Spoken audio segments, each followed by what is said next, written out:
মহাভারতের গল্প আমরা সবাই জানি। কুরুবংশ ধ্বংস করে পাণ্ডবরা সিংহাসনে বসেন। কিন্তু এই মহাকাব্যের মূল চরিত্র শ্রীকৃষ্ণ কি করেছিলেন সে নিয়েও কিন্তু প্রচুর গল্প রয়েছে।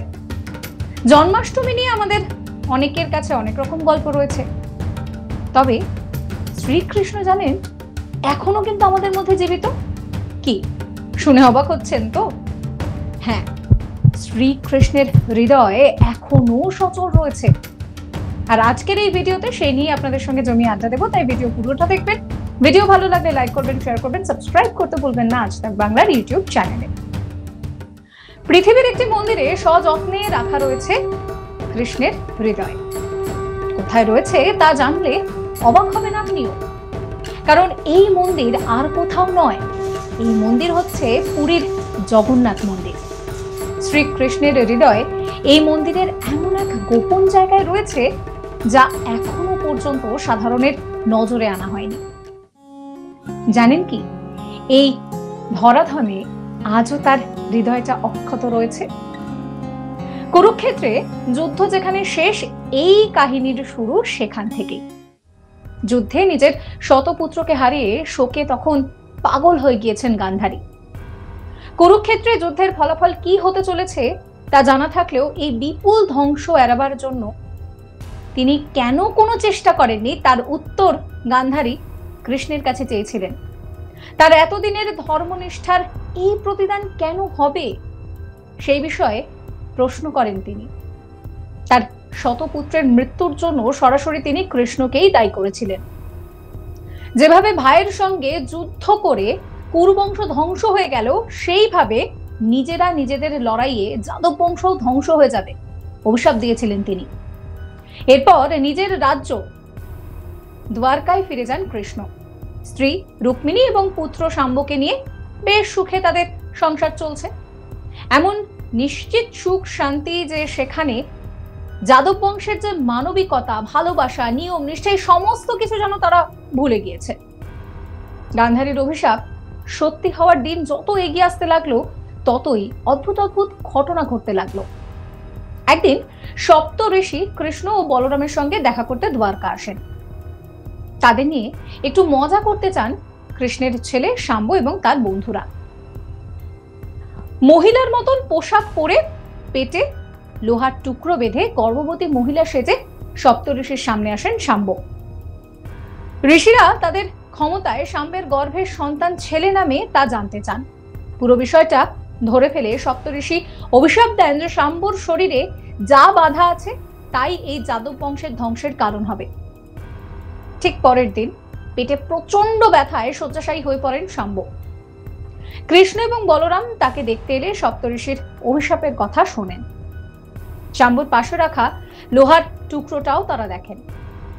ওই লোহার টুকরো গুঁড়ো করে প্রভাস নদীতে ভাসিয়ে দেওয়ার নির্দেশ দেওয়া হয়। গোটা গুঁড়ো হলেও একটু লোহার টুকরো কিন্তু সেটা থেকেই গেছিল। তা জলে ভাসিয়ে দিলে সেই লোহার টুকরো একটা মাছ গিলে ফেলে।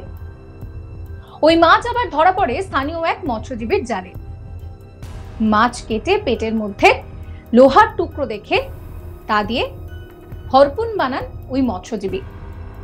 একদিন প্রভাস নদীর তীরে গান বাজনা, খানাপিনা ইত্যাদির জন্য জড়ো হন যাদব বংশীয়রা। প্রচুর মদ্যপান করে সবাই নিজেদের মধ্যে গোলমালে জড়িয়ে পড়েন। শুরু হয় হাতাহাতি। আর তা যুদ্ধে গড়াতে যে খুব একটা বেশি সময় লাগেনি সেটার বলার অপেক্ষা রাখে না। তারপর ঠিক কি হলো অবশ্যই আপনাদেরকে বলবো, তবে আপনাদেরকে বলি যে কৃষ্ণের সঙ্গে এই যে দ্বারকা, সেই দ্বারকার গল্প জানতে গেলে আই বাটনে লিংক দেওয়া আছে, সেই লিংকে ক্লিক করে ভিডিও আপনারা দেখতে পারবেন। ভিডিও ভালো লাগলে লাইক করবেন, শেয়ার করবেন, সাবস্ক্রাইব করতে ভুলবেন না আজ তাক বাংলার ইউটিউব চ্যানেলকে। তো যেটা বলছিলাম যে তাদের মধ্যে আনন্দটা অচিরেই যুদ্ধে পরিণত হয়, হাতাহাতিতে পৌঁছে যায়।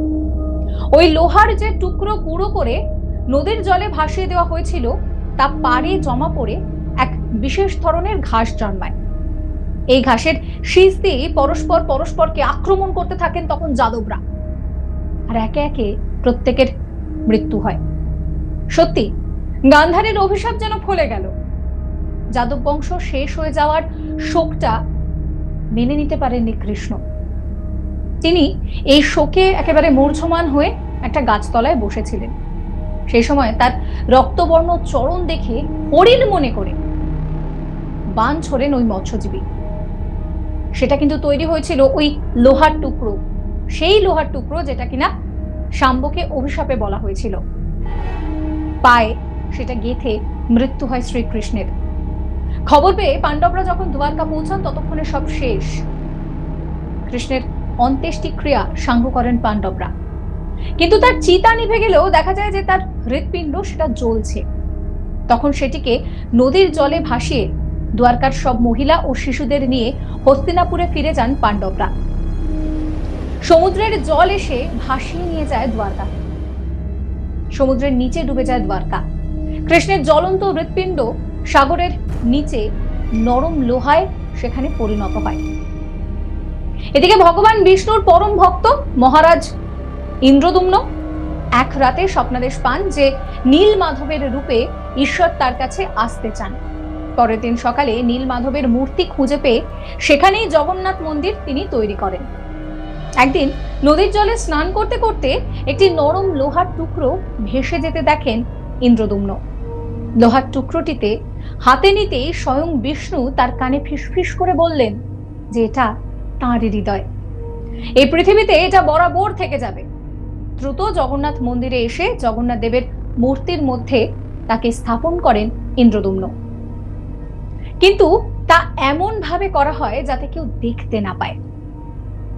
সেই ব্রহ্ম পদার্থই হলো শ্রীকৃষ্ণের সচল হৃদয়।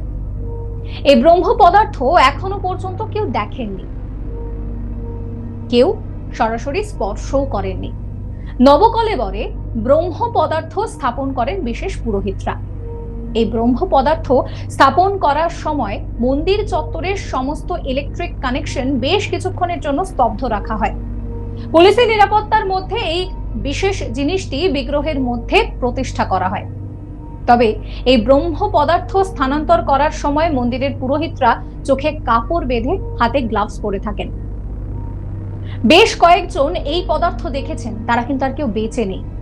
ভুলেও যদি এই ব্রহ্ম পদার্থের ওপর কারো নজর পড়ে তাহলে তার মৃত্যু অনিবার্য।